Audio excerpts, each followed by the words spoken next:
કાંકરેજના ખારિયા ગામની ઘટના સામે આવી છે। ખારિયા ગામનો જે કોઝવે હતો એમાં તિરાડો પડી જવાથી આ ઘટના બની છે। બનાસ નદીમાં પાણી છોડતા જ કોઝવેની કામગીરીની પોલ ખુલી છે।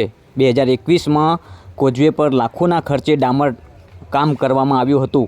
માર્ગ અને મકાન વિભાગના અધિકારીઓની દેખરેખ હેઠળ બનેલો કોઝવે 2 વર્ષમાં જ તૂટી ગયો। હલકી ગુણવત્તાવાળા કામને કારણે તિરાડો પડતા ગ્રામજનોમાં રોષ।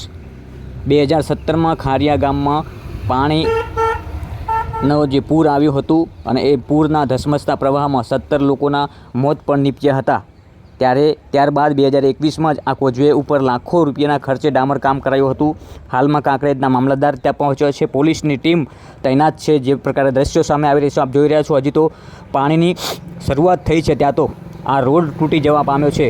જે પ્રકારના દ્રશ્યો જોઈ રહ્યા છો, આ તિરાડો જે કાંકરેજના ખારિયા ગામ પાસેનો જે કોઝવે છે એ કોઝવે પાસે હાલમાં નદી બંને કાંઠે વહી રહી છે, ત્યારે આ કોઝવે તૂટી ગયેલો છે। અત્યારે એક બાજુ પાટણ જવા માટે બનાસકાંઠાના જે લોકોને હાલાકી પડી રહી છે, ત્યારે બીજો જે પાટણ માટે ડાયવર્ઝન આપવામાં આવ્યું હતું એ જ રસ્તો હાલમાં તૂટી ગયો છે, તિરાડો પડી છે। કહી શકાય કે તંત્ર ત્યાં પહોંચ્યું છે, પોલીસ ખડે પગે છે। આપ જોઈ રહ્યા છો સીધા દ્રશ્યો બનાસ તક।